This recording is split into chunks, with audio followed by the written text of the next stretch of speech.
Nah, orang yang beribadah kepada Allah karena takut ancaman Allah itu sama kanak-kanak. Sama kanak-kanak. Jangan lupa tonton, subscribe, like, and share. Qala Syekh Zarruq rahimahullah, wan nasu salasatun, rajulun anhadathu lil ibadati wal khidmah mahdul ubudiyah wa haqqul khidmah wa hadza hurrun kamil. Manusia itu ada terbagi tiga. Pertama, orang yang beribadah kepada Allah Subhanahu wa ta'ala semata-mata melaksanakan tugasnya selaku hamba Allah, tidak ada yang lain dari itu. Inya beribadah kepada Allah ini semata-mata karena dia hamba Allah.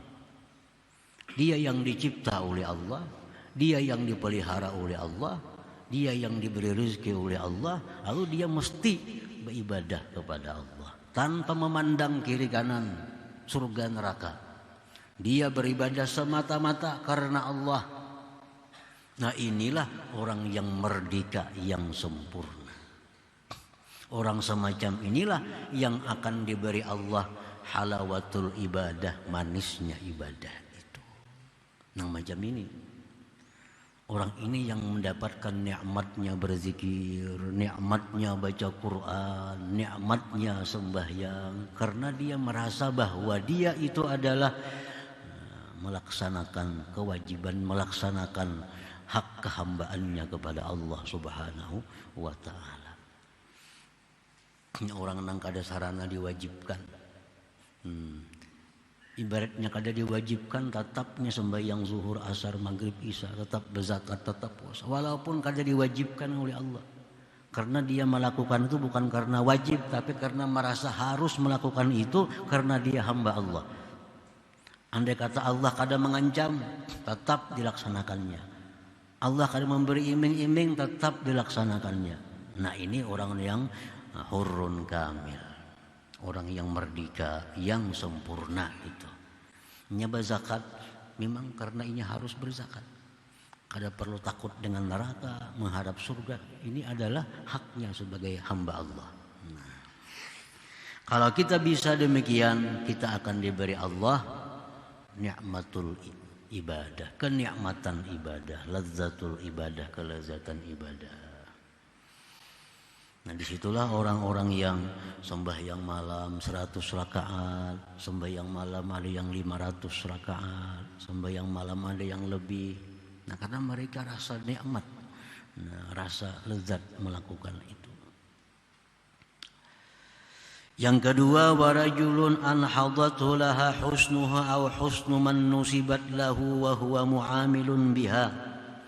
Yang kedua, orang yang beribadah kepada Allah itu didorong oleh baiknya ibadah atau didorong oleh baiknya namanya di sisi Allah.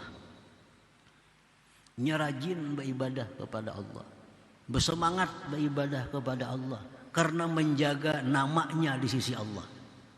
Kan kalau orang beribadah itu namanya di sisi Allah, muti' orang yang taat kepada Allah, muhsin orang yang berbuat baik kepada Allah, al-muti' orang yang taat kepada Allah, as-salih orang yang salih. Itu nama-nama yang baik di sisi Allah.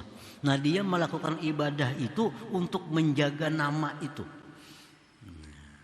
Nah, orang ini walaupun tidak diberi Allah lazzatul munajah, kelezatan munajat, tapi dia sudah bersemangat untuk ibadah itu. Ini paling takutan kalau namanya berubah di sisi Allah. Sekarang namanya di sisi Allah al-muti', orang yang taat. Dia takut namanya berubah menjadi al-asi, orang yang maksiat di sisi Allah. Nah, ini wahadza muridun salik, inilah orang-orang yang murid, orang-orang yang dalam perjalanan menuju kesempurnaan dirinya. Bersemangat beribadah bukan karena nyaman ibadah, kada. Tapi inya rajin beribadah untuk menjaga kehormatan dirinya di sisi Allah. Jangan sampai dimasukkan Allah dalam kelompok kiri. Supaya dimasukkan Allah dalam kelompok kanan, ashabul yamin. Beribadah rajin, sembahyang rajin. Padahal kada nyaman kada, cuma untuk menjaga itu. Nah itu yang kedua. Yang ketiga, warajulun anhadahu ilaiha wujudu thawab wal iqab wa hadza min awamil muslimin. Yang ketiga, orang yang beribadah kepada Allah didorong, dibangkitkan oleh adanya janji pahala oleh Allah. Didorong oleh ancaman siksa oleh Allah. Nah ininya sembahyang takutan kada sembahyang. Kalau mati kafir gitu. Takutannya kada sembahyang kayaknya ada ular dalam kubur. Kan hadis Nabi tuh, orang kada sembahyang di kubur kena ada ular nang kayak leher unta. Nah takutannya kada sembahyang. Karena bila kada sembahyang, jar Nabi, dalam kubur begitu dimasukkan ke kubur, ditutup, datang ular kayak leher unta, kepalanya 9. Itu hadis Nabi. Bah kada wani kada sembahyang. Subuh dingin kayak aja bangun, anggaran ular dalam kubur gina. Nah ini orang sembahyang karena takut, takut ancaman Allah. Ada yang sembahyang mengharapkan pahala, ada yang taat kepada Allah mengharapkan pahala. Nah inilah kelompok awamil muslimin, kebanyakan kaum muslimin. Nah orang seperti ini kada akan diberi oleh Allah kelezatan ibadah, kada diberi. Kerajinan beribadah pun kada diberi.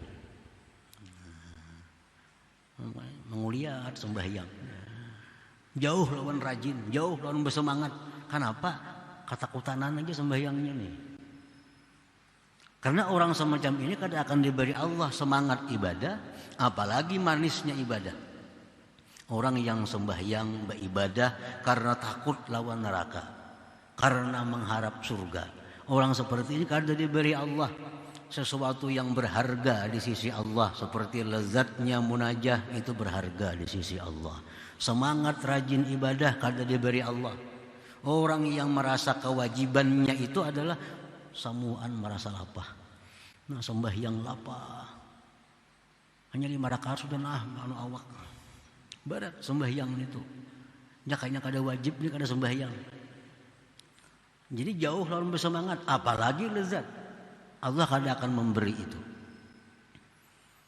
Nah para muhibbin rahimakumullah, contoh mendekatkan paham kita kanak-kanak.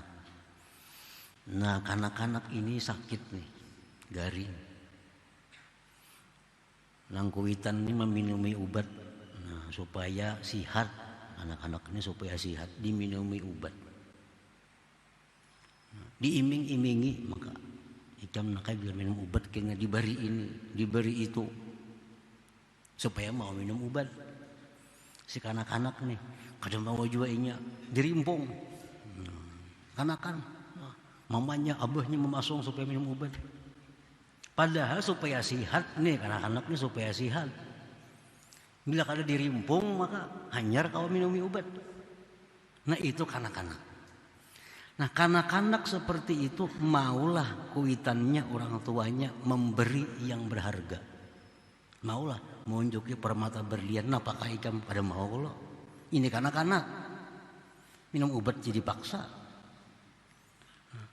Kanak-kanak umur 4 tahun, 3 tahun. Maulah abahnya munjuk. Nah nak duit 1 juta ikam sanggup sekolah. Maulah. Kada mau. Karena berharga. Paling-paling diberi 2-3 ribu sekolahnya. Hina. Nah orang yang beribadah kepada Allah karena takut ancaman Allah itu sama kanak-kanak. Sama kanak-kanak. Allah kada akan memberi kepada orang seperti itu sesuatu yang berharga di sisi Allah. Macam manisnya ibadah kada diberi Tuhan. Karena kada mengerti juga ini lagi. Kada paham. Allah kada memberi manisnya ibadah, kada memberi semangat beribadah karena ini masih dipaksa untuk beribadah kepada Allah Subhanahu wa taala. Nah, para muhibbin rahimakumullah. Jadi golongan awamul muslimin, orang yang beribadah karena takut ancaman, mengharapkan balasan. Nah, kalau kita berada di situ, hendaknya kita berusaha supaya naik ke nangka 2 itu. Naik nangka 2. Kita beribadah kepada Allah, kita taat kepada Allah supaya kita ini disebut Tuhan orang baik. Nah, bisa. Supaya kita disebut Tuhan hamba yang baik. Nah, bila kita itu sudah motivasinya, kita akan semangat beribadah. Walaupun belum dapat lagi manisnya ibadah itu. Yang dapat manisnya ibadah itu orang yang sudah beribadah kepada Allah semata-mata karena Allah Subhanahu wa Ta'ala. Jangan lupa tonton, subscribe, like, and share.